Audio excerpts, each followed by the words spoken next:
can we just call him Kick Puncher? You can, yeah, sure. I mean, I think we'll just clarify for whoever doesn't know. Derek Mears actually played Jason. That's who we're referring to. Yeah, he's Jason Voorhees in this. Stuntman, very physical presence.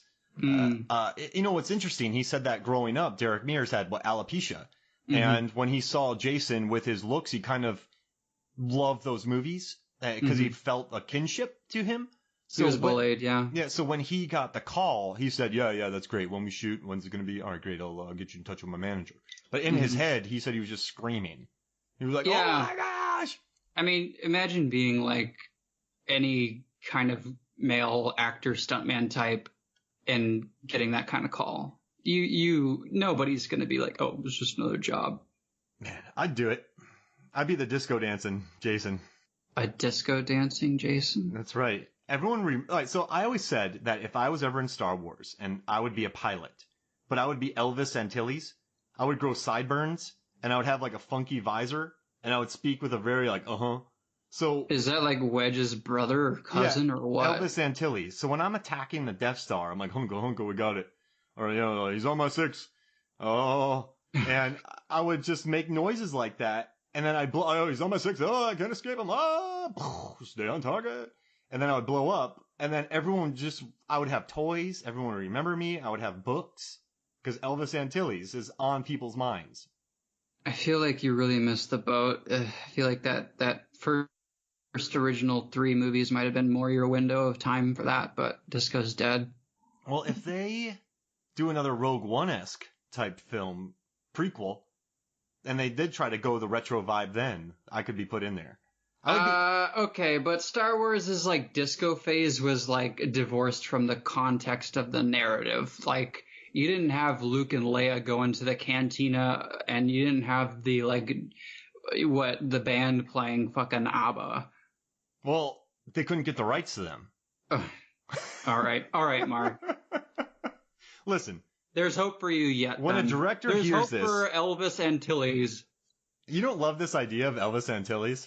Look, I just saw that Disney announced a whole new smattering of Star Wars movies, and if D.B. Weiss and Benoit or whatever, or if Rian Johnson want to put your Elvis Antilles into the new saga, then by all means, I'm there day one. But I just feel like until that happens, you might have missed out. Everyone's on the comms, and I just go, a little less conversation, a little more action, a little more space action. Well, you can workshop it. I just can't help blowing up Death Stars in the spaceship. All right, so you love it. You're so happy right now. This is great. I just made you laugh, a real laugh. I have a new hope. Get it? For the franchise of Star Wars in the future. Oh, I love it. It's just Attack of Elvis Antilles. It's going to be great. So, the last disco pilot. All right, so number 3 is Trent, played by Travis Van Winkle. He has a great death. He's impaled on a car that drives away. Mm-hmm. He likes his stained oak floors. He has he probably has the most memorable lines of this movie. And he has one of the greatest screams of the last 20 years by a man. Yeah. He's that character you love to hate, and Travis Van Winkle, who's the actor who plays him, he really does lean into that perfect asshole stereotype. So when he does get his, as do all evil entities in these movies, it's very satisfying. Maybe the kill isn't the best, but that scream sure is. When he says bro, you get infuriated. Oh, it's dripping with just condensation towards Clay. Did we get a problem? Yeah, I mean, I love it. All right, so my last 2 are Chewie, played by Aaron Yu, who, the reason I added him is because I love the scene where he drinks Lagavulin. I'm a big fan of Islay Scotch. I'm a big fan of Ron Swanson. And when he says, I'm glad to have friends like you that have this kind of stuff, and he's like, this tastes expensive. I just like, I really appreciate Scotch ads. And also, he had surgery during this film, had a big scar in his stomach, and was totally cool with the stunts. Mm-hmm. And Derek Mears, Jason, was saying that during a scene, he was trying to inhale the blood capsule so he could shoot it out his nose. He was just really into it. He wanted to sell it. So this guy loved being in there. He loved his Lagavulin scotch. Listen, man, if I was at this place and I found a cabinet of Lagavulin that no one probably even remembers, you bet, well, everyone's going to know my breath afterwards because it's very pungent. But I would definitely be sipping on it and hanging out. I would just be chilling in there by the water, drinking Lagavulin. I mean, I think I was more impressed with the fact that he drank beer out of that dirty ass shoe. Yeah, he wants to party. He doesn't care. And I like that Trent was going to make Bree do it. Yeah, I mean, that just goes, it's that small stuff that goes to his character. Yeah, he drank shoe beer, which is cool. I mean, listen, when you play beer pong in college, it's the same thing as a shoe, those cups, after about 8 games. So, that's what I credit my immune system to right now. It's so strong. So my number one this is weird, but I liked Amanda, played by Whitney Miller, because Jason's never kidnapped somebody before. And then I liked her fight at the end, and I loved when she just looked at Jason and was like, fuck you, and then kicked him in the face. That just felt, I don't know, she felt tougher to me than Clay did. And I don't know, I just thought, there's not much to her character, other people have more memorable stuff, but I was more invested in her at the end than I was in anybody else. And I don't know, I believed her I don't know, I like anybody that just could keep their composure, drop an F-bomb on Jason and kick him in the face. Now, I don't know why she and her brother carried Jason to the lake to drop him in the water. Was that visible, though? Did we see that? I don't think we do we? Yeah, but they carried him. So they killed him, then they picked him up, and they dropped him in the water. I don't remember that scene. I thought it was just like, didn't they take his mask or something? I think it was just his mask. No, they dropped him in the water. I gotta revisit this, because I'm not seeing either of those two nimwits picking up that giant-ass cadaver and putting it out in the water. But I'll tell you what, and I expected you to have some half-baked choice for your number one. I don't understand. You already know my thoughts. I think she's too similar to the other girl. But, okay, haven't we done this before, right? This well-tread territory of some, pseudo-intellectual academic using child psychology against Jason, right? That to pretend she's like his mom, because there's way too many suggested points that Jason's protecting her because either she looks like Pamela Voorhees or maybe she's like a maternal figure. I don't remember. It doesn't matter. But yeah, it's just like in the final scene where they kill him, right? What is her line? It's like, Jason, the greatest line say ever. Say hi to mommy in hell. Yep. And it's just like, that did it for you? That's what pushed her to number one. Say hi to mommy in hell. Well, she didn't want to say that line.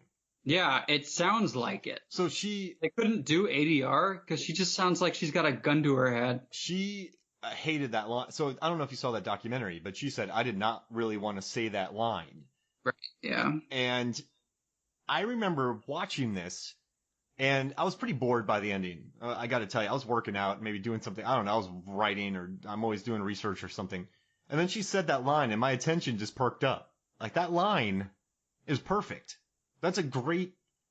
So these movies to me, these Platinum Dunes, I fell asleep during Texas Chainsaw Massacre. I don't remember anything about the Amityville horror except for Ryan Reynolds working out. Nightmare on Elm Street, I remember nothing. I know Rooney Mara. I remember seeing Rooney Mara and going, I think she's a good actress. I remember that. But this movie, at least for me, made me remember that line. I don't know what it is about the line that stuck with you, but it just sounds forced, and it made me wonder why they couldn't do ADR, but just to redub it. You think it's going to stop at say hi to mommy, right? That would have worked. But then she just threw in hell, and you're like, what? It just doesn't work. And it's not natural, and that's why I love it, because it's memorable. And these movies are not memorable to me. Well, apparently that line is. I know, I love it, man. So good. Now, hey, you want to know who shot this movie? No. You don't want Daniel Pearl, the guy who was the cinematographer on the original Texas Chainsaw Massacre. The original, the OG Tobe Hooper one. OG Tobe Hooper, the feral primal. Did he also do he didn't do the remake for that? He did not. He has done for Platinum Dunes. He has done every music video ever. That is for sure. Look through his IMDb. His name's Daniel Pearl. Okay, the name sounds familiar, and I do know that a lot of these people heavy on music videos. I know Marcus Nispel did a number of them too. And so but he shot the original Texas Chainsaw Massacre, which I think is that it's not even a horror classic. That's a stone cold classic. It's an American classic. He also shot Mom and Dad, the Nicolas Cage film that I thought was well shot. And he recently did The Intruder with Dennis Quaid. But this guy has a lot of experience. I'm not going to say he did it great here. It's all the shots are serviceable in this film. But I think they just he's capable with the music videos of getting the aesthetic they wanted. Mm. And I want to tell you something else. Jeremy Conway, the production designer, he did School of Rock, but he also did Chill Factor, which I've never seen, and I feel like I'm missing something in my life because I haven't seen it. It sounds like a horror movie. It's Skeet Ulrich and Cuba Gooding Jr. in an ice cream truck that is housing a nuclear bomb that has to stay cold, and they're being chased by terrorists. You made that up. I did not. I make up many things, Adam, but I did not make that up. Also, is it Ulrich or Ulrich? Skeet Ulrich. I don't know. Lars Ulrich. It's Dime Store Johnny Depp. Well, I don't know, man. I like him in Riverdale. That's not to say that I don't like him. It's just during his Scream years in the 90s, his Scream appearance, totally Dime Store Johnny Depp. I mean, yeah, he had the vibe, but do you think Wes Craven wanted that? I mean, Wes Craven built Johnny Depp's career, so clearly he was looking for that similar X factor. Hey, I didn't, now I watch that now and I just think to myself, leave Nev alone, because she's just a national treasure, and he's all just being like, oh, I need it. And I'm like, just you got a good one, let it be. It's a very weird thing. A little bit. All right, now, the writers of this wrote Freddy vs. Jason. They were brought in for this, but then they also wrote Damian Shannon and Mark Swift. Yep, another movie that all right, I don't hate many movies, right? But Baywatch. Not enough. Yeah, they did that. That movie is like anti-comedy. And now, I'm sorry, John Levigood, I know you love it. This isn't a personal attack on you. I know you listen to this. You love the movie and I appreciate it. But for me, I it just hurt my soul. So I did watch it, I think, when it came to streaming platforms and, Yeah. But yeah, so I don't know. This movie, I don't know. Do you know, can I drop another fact on you that you probably know, but I'm going to tell you anyway? Do I have a choice? No. $18 million budget. It made $42 million its opening weekend. Yeah, one of those, a few of those dollars were mine. I remember seeing it in college when it came out. Now guess the drop that it had the following weekend. 50%. 80. Oh shit. It ended up, so with inflation, it ended up with 78 million total. On its initial run, it only pulled in 65. So after its first weekend, it only pulled in 23 million. Following the big opening, the 42 million opening. It just fell off because, critics did not like it and fanboys hated it. But this movie, it's not any different from other Friday the 13th movies. It's just, it's no different, is it? Well, I don't know if I buy into the fact that everybody hated it. I think it definitely provided a fair amount of nostalgia for the fans, the diehard fans, but I don't think it was what it needed to be in 2008. I think the producers were really heavy on making sure that people knew this was the Friday the 13th that they grew up with and wasn't going to be too different, blah, blah, blah. And probably took the learnings of the other movie we're going to be talking about in a moment, Jason X, to heart.